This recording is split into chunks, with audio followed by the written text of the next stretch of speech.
ஞாயிற்றுக்கிழமை மத்தியானம் காலையில் இந்த ஞாயிற்றுக்கிழமை ஒரு நாள் தான் நிம்மதியாக நம்ம சாப்பிட்ற நாள். மட்டனுக்கிட்டன்னு எடுத்து இட்லி சூடாக, மற்ற நேரம்லாம் அவசர அவசரமாக என்னதுன்ட்டு போகிறோம்னே தெரியாமல் போவோம். வீட்டில் நல்லா இட்லி சூடாக தட்டில் எடுத்து வச்சு மட்டன் குழம்பு கொதிக்க கொதிக்க அப்படி கொண்டு வந்து வச்சு சாப்பிட்றதுக்கு ஒருத்தர் உட்காந்துருக்காரு. 2 பக்கம் 2 மொபைல் ஃபோன் வச்சுருக்காரு அவர். இந்த பக்கம் ஒன்று, இந்த பக்கம் ஒன்று. இட்லியை பிச்சு மட்டன் குழம்புல தொட்டு அப்படி மட்டனோடு எடுத்து அப்படி ஒரு சாப்பிட்டு அப்படி மெல்ல போகிறாரு. ஃபோனில் பெல் அடிக்குது.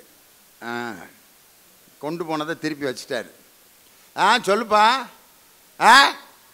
என்னது? எப்போ? நல்லா தானடா இருந்தார். அங்கிட்டு இருந்து நல்லா இருந்தவர் தான் சாக முடியும், செத்தவனே திருப்பி சாக முடியுமா? அவன் மொக்கையை போடுறான் காலையில் 7:30க்கு. நல்லா தானடா இருந்தார். எப்பட்றா? சுகரு 300க்கு மேலே போச்சு.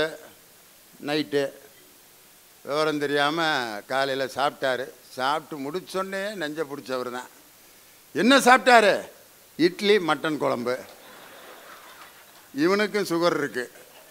அவன் திம்பான்னு நினைக்கிறீங்களா? அதை மொபைலை வச்சுட்டேன். அந்த இட்லி அவனை அப்படியே பார்க்குது.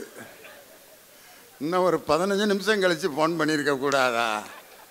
பாடாதி பய ஒரு வாயை கூட திங்க விடாமல் பண்ணிட்டானே.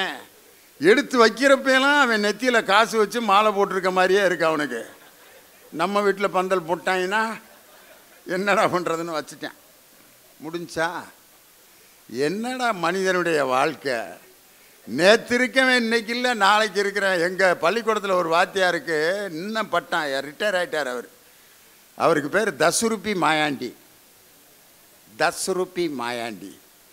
ஏன் இப்படி அவருக்கு பட்டம் கிடச்சுன்னா, நாங்கள்லாம் ஒரு 30 வருஷத்துக்கு முன்னாடி நான் வேலைக்கு சேர்ந்த புதுசில் டெல்லி டூர் போயிருந்தோம். அப்போ டெல்லியில் இந்த சாந்தினி சவுக் அப்படின்னு ஒரு மார்க்கெட்டிங் ஏரியா இருக்குது. அதில் எங்கள் கூட வந்து அன்னைக்கு ஹிந்தி பண்டிட்டா இருந்தாங்க 2 பேர். அவங்க ஹிந்தி பண்டிட்டாலேருந்து விலகி தமிழ் வாத்தியாரை மாறிட்டாங்க. அவங்களுக்கு ஹிந்தி தெரியும். அவங்க 2 பேரை தான் எங்கிட்டாவது கடைக்கு கூட்டி போயிட்டு இருந்தாங்க. அப்போ ஒருத்தர் பேக் வாங்கினோம்னா இந்த மாயாண்டி, யாராவது ஹிந்தி தெரிஞ்சவங்க இப்போ வாங்கப்பா ஒரு பைய நல்லா சீப்பாக வாங்கி கொடுங்கன்னு. அந்த 2 ஹிந்தி பண்டிட்டு என்கிட்ட போயிட்டாங்க. ஒரு வாத்தியார், எனக்கு ஹிந்தி தெரியும், வாடா நான் வாங்கி தர்றேன் அப்படின்னு கூப்பிட்டு போய் அந்த பேக் விற்கிறவன்ட்ட இவருக்கு தெரிஞ்ச ஹிந்தியில், அரே சாப் Mayandi Dindigul St Mary's very poor மேரா பேக் அப்படின்னோன்னா ஒரு பேக் எடுத்து, கித்தனா ரூபியா சாப், ஹிந்தி தெரியுமா அவருக்கு. ஒன்று அவர் இதர் பேக் மே 5 ரூபியா அப்படின்ட்டுருக்கான். இவர் 2 ரூபாய்க்கு கேட்குறாரு. யார்? இந்த ஹிந்தி தெரிஞ்சவர் கூட்டி போனார்ல, எங்கள் சித்தப்பா தான், குழந்தராஜ் அவர் பேர். 2 ரூபாய்க்கு கேட்குறதுக்கு என்ன கேட்டுவிட்டாரு? நைஸா 10 ரூபியா அப்படின்ட்டுருக்காரு. அவன் வியாபாரி முழிக்கிறான். என்னடா நம்மளே 5 ரூபாய்க்கு தான் தர்றாங்கிறான், இவன் 10 ரூபாய்க்கு வாங்குறேங்கிறானே. இப்படி பயலுகளா திண்டுக்கல்லேருந்து வந்திருக்காங்க. நைஸா 5 ரூபியா அப்படின்ட்டுருக்கான். நை very poor Mayandi textile teacher 10 ரூபியா. நைஸா 5 ரூபியா. அப்புறம் பார்த்தாரு ஹிந்தி ஒன்றும் ஒர்க் அவுட் ஆகாதுன்ட்டு, ஹவு மச் திஸ் பேக்ஸ் ஆப் அப்படின்னா, how much this bags are English. உடனே அவன் திஸ் பேக் இஸ் 5 rupees வந்துட்டான். உடனே 5 rupees, I want this bag for 2 rupees. No, yes 2 rupees. No சாப், I will give for 3 rupees. No சாப், 2 rupees. No, 3 rupees. 3 ரூபாய்க்கு வாங்கி கொடுத்துட்டாரு. இங்கிலீஷும் தமிழ் மட்டும்தான் தெரிஞ்சு. பேக் வாங்கிட்டார்ல. ஹிந்தி பேசினியே, உன்னையால் வாங்கி கொடுக்க முடிஞ்சா? அவன் இப்போ பேக்கு விற்கிறவனுக்கு பைத்தியம் பிடிக்க வச்சுட்டான்.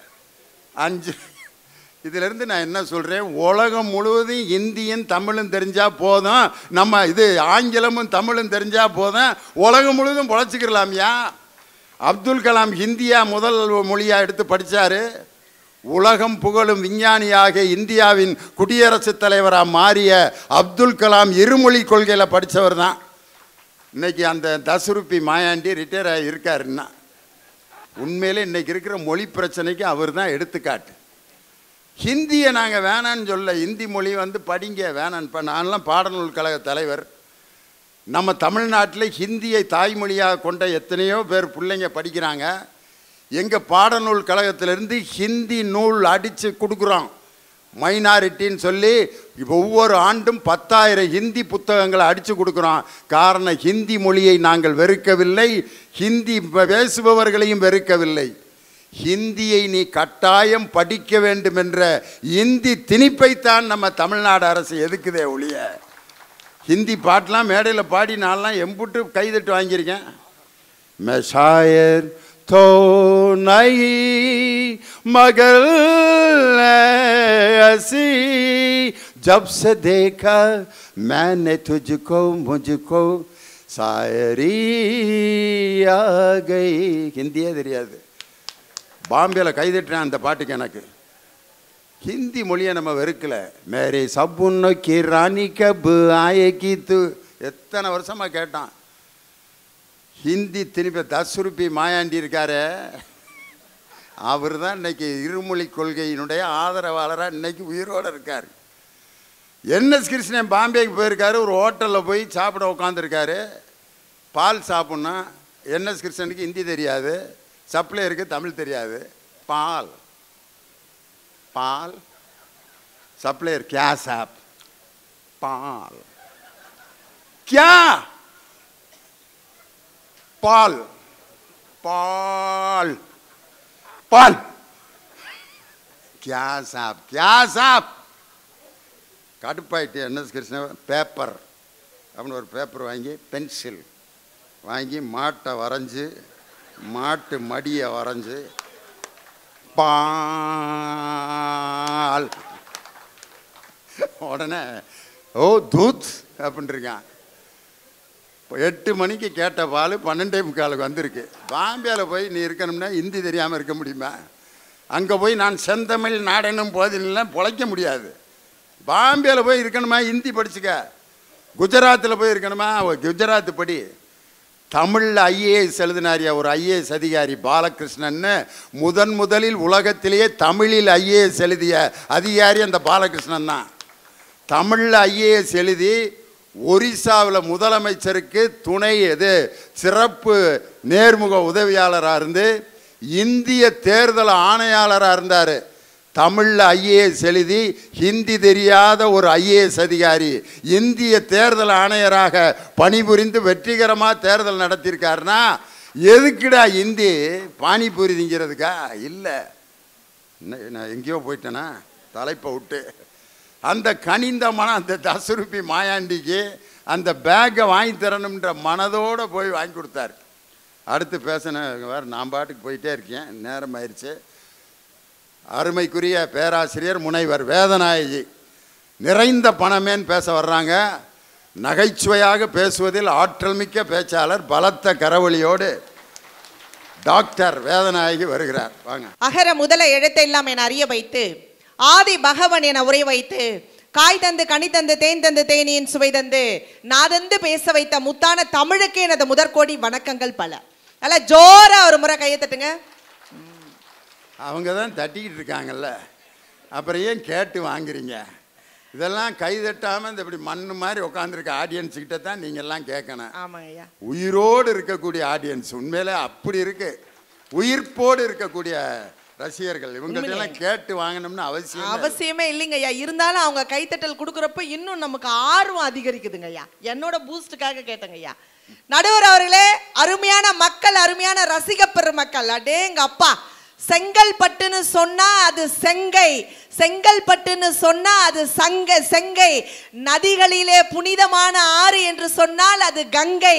எஃபெக்டிவான ஆடியன்ஸ்னா அதுதான் சிவகங்கை ரசிக பெருமக்கள் என்பதை சூப்பராக நிரூபித்துக் கொண்டிருக்கின்ற ரசிக பெருமக்களுக்கு என்னுடைய வணக்கத்தை கூறி, எங்க நடுவர் அவர்கள் பாத்தீங்களா, அடிச்சு பேஞ்சா மழை, அசையாம நின்னா சில, மீன் பிடிக்க வேணும் வலை, பட்டிமன்றம்னா எங்க ஐயா காளை மாமணி ஐயா நடுவர் ஐயா தான் எப்பவுமே தலை என்பதை அருமையாக உட்காந்துருக்காரு. பார்த்தீங்களா எங்க ஐயா, அடே எங்க அப்பா. ஆமா, விஜயகுமார் சாருக்கு என்ன பிரச்சனைன்னு தான் எனக்கு தெரியலைங்க ஐயா, என்ன பிரச்சனைன்னு தெரியல. அடேங்க அப்பா, கனிந்த மனம்தான் பணமே வேணாம். இந்த பட்டிமன்றம் முடிச்சுட்டு போறப்ப அவருக்கு ஒரு முடி தேங்காயும் ஒத்த வாழைப்பழமையும் வெத்தலை பாக்கையும் வச்சு கையில கொடுத்து அனுப்புங்க. பணம் வேணான்னு சொல்லிட்டு போயிருக்காரு. ஆனா நீங்க என்னமா என் பொழப்புல கை வைக்கிறீங்க? விஜயகுமாருக்கே தாங்க முடியும்னா அப்புறம் எனக்கும் அதான் தானே இருக்கேன். நடுவர் அவர்களே, ஒரு காலகட்டத்தில் எல்லாம் பார்த்தீங்கன்னா உடைந்து போன வீடுகள் இருந்துச்சு, உடையாத உறவுகளோட நாம வாழ்ந்துட்டு இருந்தோம். ஆனா இன்னைக்கு பாருங்க, உடையாத வீடுகள் இருக்கு, உடைந்து போன உறவுகளோட இன்னைக்கு வாழ்ந்துகிட்டு இருக்கோம்னு சொன்னா இவங்களுடைய கனிந்த மனம் எங்க இருக்குன்றது தான் என்னுடைய கேள்விங்க. நான் இன்னைக்கு காலையில பஸ் ஸ்டாண்ட்ல இறங்குறப்ப ஒரு ஆட்டோ ஒன்று என்னை கிராஸ் பண்ணிச்சுங்க.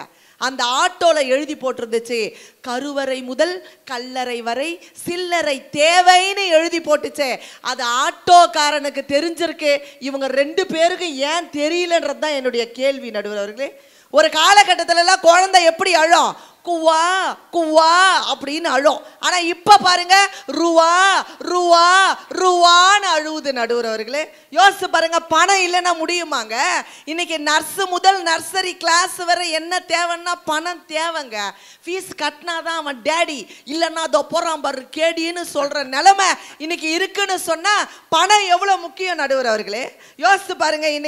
இன்னைக்கு ஒரு விஷயம் தாங்க, கருப்பை இல்லைன்னா குழந்தை பிறக்க முடியாதுங்க, இறப்பை இல்லைன்னா உணவு உண்ண முடியாது, பணப்பை இல்லைன்னா இந்த உலகத்துல வாழவே முடியாது. நடுவர் அவர்களே, பணம் அவ்வளோ முக்கியமான ஒரு விஷயம் இருக்குங்க. நான் தெரியாம தான் கேட்குறேன். இங்கே எல்லாரும் குணம்னு வந்து பேசிட்டு போனார்ல, இங்கே ஆண்கள் அதிகமாக உட்காந்துருக்கீங்க, பெண்கள் அதிகமாக உட்காந்துருக்கீங்க. இங்கே உட்காந்துருக்கிற ஆண்களை பார்த்து நான் கேட்குறேன், குணம்னு வந்து பேசுறீங்களே, குணம்தான் சிறந்ததுன்னு வந்து பேசிட்டு போயிருக்காரு. ஆண்களை பார்த்து நான் கேட்குறேன், உங்கள் மனசாட்சியை தொட்டு சொல்லுங்க, இதே பொண்டாட்டி தான் எனக்கு 7 ஜென்மத்துக்கும் பொண்டாட்டியா வரணும்னு சொல்றவங்கெல்லாம் கையை தூக்குங்க. பாவி மக்கா, எப்படி புடுங்கல்ல ஓடிக்கிட்டு இருக்கு பாத்தீங்களா வாழ்க்கை? பாத்தீங்களா, அப்படியே பூத்து குலுங்குதாம் மனம். ஆனா எங்க தாய் குலங்களை பார்த்து கேட்கிறேன், இதே புருஷன் தான் எனக்கு 7 ஜென்மத்துக்கும் புருஷனா வரணும் சொல்ற அக்காங்கல்ல கையை தூக்குங்க. ஏன் தெரியுமா? ஓட்டு அதிகமா இருக்கு. இது மாதிரி ஒரு இழிச்ச வாயம் வேற எந்த ஜென்மத்துல நமக்கு கிடைக்க போறான்றதுக்கா? டேங்க அப்பா இல்லம்மா, இந்த கேமராக்காரர் அங்கிட்டு திருப்பி வேற எடுத்து விட்டாரு. நாளைக்கு நம்ம வீட்டுக்காரர் கை தூக்கலன்னா நம்மளை ஒரு வழி பண்ணிடுவாரு அப்படின்னு கூட அப்படி பயந்துக்கிட்டா கை தூக்கிருக்கலாம். நடுவர் அவர்களே, எல்லாரும் என்ன நினைக்கிறோம், வானத்தை போல வர சின்ராசு மாதிரி மாப்பிள்ளை வேணும்னு எதிர்பார்க்கிறோம். ஆனா வர்றதெல்லாம் நமக்கு பாக்கியலட்சுமியில வர கோபி மாதிரி வந்து அமையுது. நாம் என்ன பண்றது? நடுவர் அவர்களே, யோசிச்சு பாருங்க. அந்த கோபியை திருத்தணும்னா பணம் தானேங்க தேவைப்படுது. ஒரே ஒரு விஷயங்க, பெண்கள்லாம் ஏன் தெரியுமா மேட்சா ட்ரெஸ்ஸை போட்டுக்கிறாங்க? இங்க பாருங்க, மஞ்சள் கலர்ல புடவை, மஞ்சள் கலர்ல வளையல், மஞ்சள் கலர்ல பொட்டு, மஞ்சள் கலர்ல கிளிப்பு, எல்லாம் மேட்சா போடுறாங்க. ஏன் தெரியுமா? கட்டினது தான் மேட்சா அமையல, அட்லீஸ்ட் கட்டிக்கிறதாச்சும் மேட்சா இருக்கட்டுமேன்றதுக்காக தான். நடுவர் அவர்களே, கல்யாணத்துக்கு முன்னாடி எல்லா ஆண்களும் என்ன தெரியுமா சொல்லுவாங்க, கட்டுனா அவளை தாண்டா கட்டணும் அப்படின்னு ஒத்த காலில் நிற்பாங்க. கல்யாணம் ஆகி ஒரு 1.5 வருஷம் ஆகட்டும், வெட்டினா அவளை தாண்டா வெட்டணும் சொல்றாங்களா இல்லையா? கல்யாணத்துக்கு முன்னாடி பாருங்களேன், கொஞ்ச நேரம் பேச, யாண்டி தங்க போனை வச்சிடுற, இன்னும் கொஞ்ச நேரம் பேச அப்படின்வாங்க. ஒரு 2.5 வருஷம் ஆகட்டும், பேசியே என் உசுறு எடுக்கிற வாயை மூடி தொலைடி சொல்றாங்களா இல்லைங்களா? நடுவர் அவர்களே, கனிந்த மனம் இருந்துச்சுன்னா அங்க சலிப்பு வராதுங்க. ஆனா அதே மனைவிக்கு திருநெல்வேலி ஒரு அல்வாவும் அற்புதமா ஒரு 10 ரூபா கொடுத்து மல்லிப்பூவும் வாங்கிட்டு போய் கொடுத்து பாருங்களேன், எவ்வளவு சந்தோஷம். நடுவர் அவர்களே, பணம் இருந்தாதாங்க வாழ்க்கையில சந்தோஷமே வரும். ஐயா வந்து சொல்லிட்டு போனாரு, சாவரப்ப நம்ம என்ன எடுத்துட்டு போறோம், செத்து போன அப்புறம் மனுஷன் என்ன எடுத்துட்டு போறான். உண்மைதான் ஐயா, நம்ம சாவை எடுக்கணும்னாவே பணம் தேவை. அது தெரியுமா உங்களுக்கு? யோசிச்சு பாருங்க நடுவர் அவர்களே. 4 பேர் நம்மளை திரும்பி பார்க்கணும்னா ஒன்று அவன் பைத்தியக்காரனா இருக்கணும், இல்லை பணக்காரனா இருக்கணும். நடுவர் அவர்களே, நாங்கள்லாம் பணக்காரங்க. யோசிச்சு பாருங்க. நாங்கள் என்னென்னா பொதுவாக சொல்கிறேன், பணத்தை பற்றி பேச வந்தவங்க. ஆனால் ஒரே ஒரு விஷயம் சொல்கிறேன், கேட்டுக்கோங்க. இன்னைக்கு நாட்டில் அதிகமான பிரச்சனைகள் ஏற்படுதுன்னு சொன்னால் அது குணத்தால் தானேங்க. யோசிச்சு பாருங்க, ஒன்றும் பிரச்சனை இல்லைங்க. இன்னைக்கு பணத்தால் ஏமாந்தவர்களை விட பாசத்தால் ஏமாந்தவர்கள் தான் இந்த நாட்டிலே அதிகமாக இருக்கிறார்கள் என்று சொன்னால் உங்கள் குணம் எங்கே போட்டுச்சு? ஒரு பெரிய பணக்காரர் இறந்துட்டாருங்க, அவர் கொண்டு போய் நேராக சுடுகாட்டில் புதைக்க போகிறாங்க. அப்போ வெட்டியான் சொன்னார், நீங்கள் எல்லாம் போங்கய்யா, அவரை நான் புதைச்சிட்டு போறேன் அப்படின்னாரு. கூட இருக்கிறவர் சொன்னாரு, இல்ல இல்ல நான் கூடவே இருக்கேன் அப்படின்னாரு. அதெல்லாம் கிடையாது, நீ போயா அப்படின்னாரு. சரின்னு போய் அவர் போய் ஓரமா நின்னுட்டாரு. வெட்டியானுக்கு தெரியும் எப்படி அந்த பணத்தை எரிக்கணும்னு சொல்லிட்டு மூட்டின உடனே இந்த காலில் இருக்கிற அந்த நரம்பு சுருன்னு இழுத்த உடனே அந்த பணம் எந்திரிக்கும். எந்திரிச்ச உடனே வெட்டியா என்ன பண்ணுவார்னா காலிலேயே கட்டையிலேயே ஒரு அடி போடுவார். அப்படிதானங்க? போட்ட உடனே அந்த பணம் என்ன ஆகிடும், அப்படியே படுத்துருங்க. ஆனா அந்த பெரிய மனுஷன் ஒருத்தர், பணக்காரர் ஒருத்தர் இறந்துட்டார்ல, இறந்துட்ட உடனே அவர் அதே மாதிரி தீ மூட்டினாரு. அந்த பணம் எந்திரிச்சிச்சு. உடனே வெட்டியான் கட்டையால அடிக்க போனார். கூட நின்றுட்டு இருந்தான் பத்தியா, அவன் கிடுகிடுன்னு ஓடி வந்தான், அடிக்காதே அடிக்காதே அப்படின்னா. அப்புறம் எப்படிரா பணம் படுக்கும் அப்படின்னார். அமைதியாயிருன்னு சொல்லிட்டு அந்த பணத்து காதில் போய் அவன் கூட வந்தவன் ஏதோ சொன்னான், பணம் படுத்துருச்சு. அவன் என்ன சொல்லியிருப்பான்? வராத பணம் வட்டி எல்லாம் வந்துருச்சு, நீ படுத்துக்கோயான்னா படுத்துருச்சு. பணம்னா பணமே எந்திரிச்சு நிக்குதுங்க. இவங்க ஏன் உட்காந்துருக்காங்கன்னு தெரியல.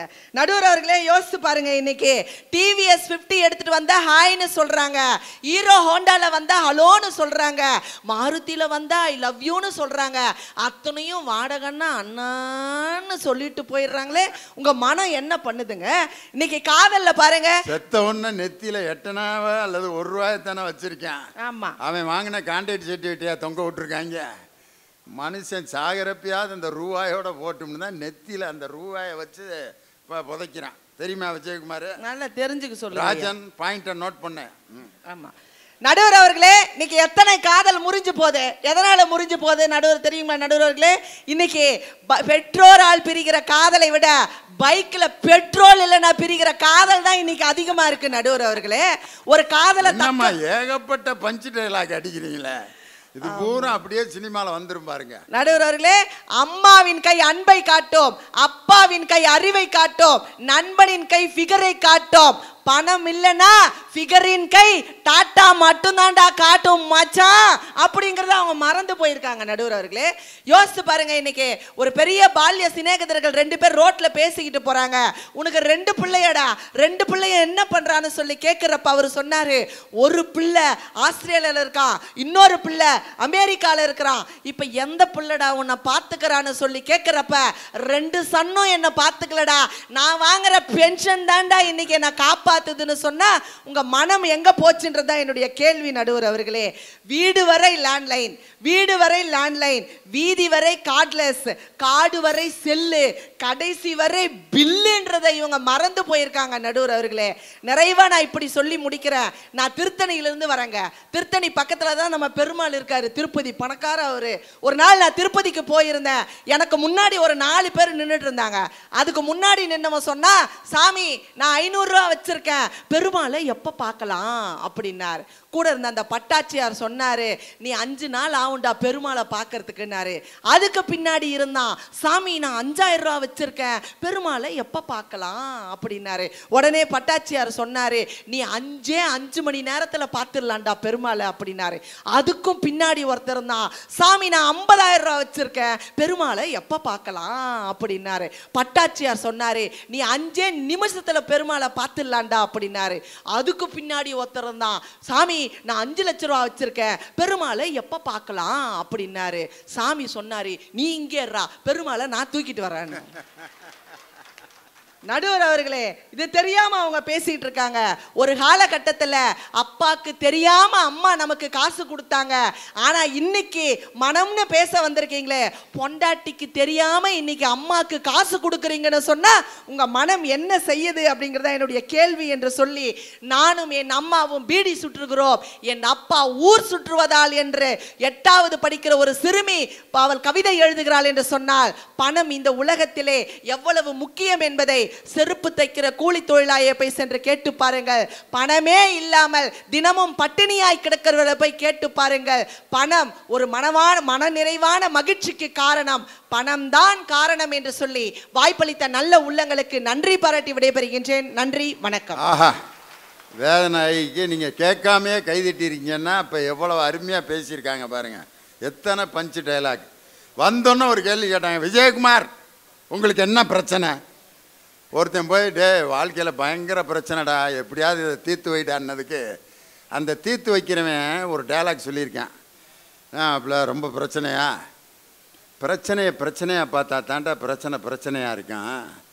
பிரச்சனையாக பார்க்கலன்னா பிரச்சனை ஒரு பெரிய பிரச்சனையாகவே இருக்காது.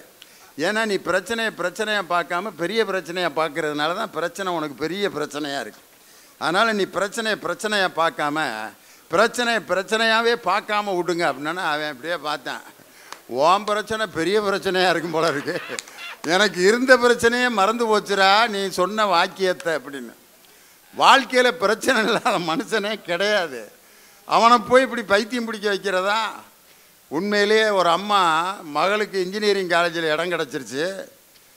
அந்த பிள்ளைய கூட்டிக்கிட்டு கோயிலில் போய் சாமிகிட்ட வேண்டுது, சாமி மகளுக்கு இன்ஜினியரிங் காலேஜில் இடம் கிடச்சிருச்சு சாமி, 50,000 ரூபா கட்ட சொல்கிறானுங்க, 40,000 ரூபா பிரட்டிட்டேன், இன்னும் ஒரு 10,000 ரூபா இருந்து கை மாற்ற கொடுத்தீங்கன்னா எப்படியாவது காலேஜில் பிள்ளைய சேர்த்துருவேன். சாமி என்ன பேங்காக நடத்திக்கிட்டு இருக்கு, கை மாற்று கேட்குது சாமிக்கிட்ட. சாமி இப்படியே பார்க்குது, என் வேதனை உனக்கு தெரியாதுப்பா, என் முன்னாடி தான் உண்டியெல்லாம் வச்சுருக்காங்க, என் முன்னாடி தான் காசெல்லாம் போடுறாங்க, நானும் பார்த்துக்கிட்டு தான் இருக்கேன், என் முன்னாடி தான் உடச்சி என்றானுங்க எடுத்துகிட்டு போயிடுறாங்க. என் கையில் இது வரைக்கும் ஒருத்தன் கூட ஒரு 50 ரூபா கூட கொடுத்துட்டு போனதில்லை, எனக்கிட்ட போய் 10,000 ரூபா கேட்குறியான்னுச்சான் சாமி. அப்போ அந்த அம்மா சொல்லியிருக்கு, சாமி ஓம் பொழப்பே இப்படி இருக்கா அப்படின்னு வெளியில் வந்து பார்க்குது. தமிழ்நாடு அரசு அறிவிக்குது, அரசு பள்ளியில் உங்கள் பிள்ளை படிச்சிருந்தா காலேஜில் சேருங்க, மாதம் 10,000 ரூபா தமிழக அரசு தருதுங்கிற அறிவிப்பை பார்த்தோன்னா, ஆஹா 1000 ரூபா மாதம் 1000 ரூபா தமிழக அரசு தருதுன்னு சொன்னேன். கடவுள் செய்யாததை அரசு செய்தப்பா அப்படின்னு சொல்லி கையெடுத்து கும்பிட்டு, சாமி நேரடியாக என்னைக்காவது காசு கொடுத்துருக்கா? சாமியேவே வந்து காசு கொடுத்தா கோயிலேருந்து வீட்டுக்கு கொண்டு வந்துடுறாங்களே அப்படின்னு யார்? பணம் அவ்வளோ பெரிய பவர்ஃபுல். மனைவி இப்போ கணவனை அனுப்புது, பிஎஃப் லோன் போட்டிருக்கீங்களா, எவ்வளோ கிடைக்கும்? 1.5 லட்சம் டி. அப்படியா? நெக்லஸை திருப்பிட்டு வந்துடு. நெக்லஸை திருப்பலாம். அவன் வேறு ஏதோ 1.5 லட்சத்துக்கு வேறு வேலை வச்சுருந்துருக்கான். அவங்க அக்கா மகளுக்கு பணம் கட்டுறது கல்யாணம் வச்சுருக்கேன்ட்டு கேட்டிருந்துருக்கு. 1 லட்சம் தர்றேன்னு வாக்கு கொடுத்துட்டான். மனைவி சொல்கிறான், நெக்லஸை திருப்பிட்டு வா மாமா. ஐயோ எங்கள் அக்கா கேட்டிருக்குது, இவ வேறு நெக்லஸை திருப்பிட்டு வர சொல்லியிருக்காளேன்ட்டு போயிட்டு அவங்க அக்கா வாசலில் நிற்கிது, பேங்க் வாசலில். தம்பி இருக்கட்டுக்கா அக்கா மொபைலில் பேசுகிறேன் மனைவிக்கிட்ட, நெக்லஸை திருப்பிட்டீங்களா? இல்லை திருப்பண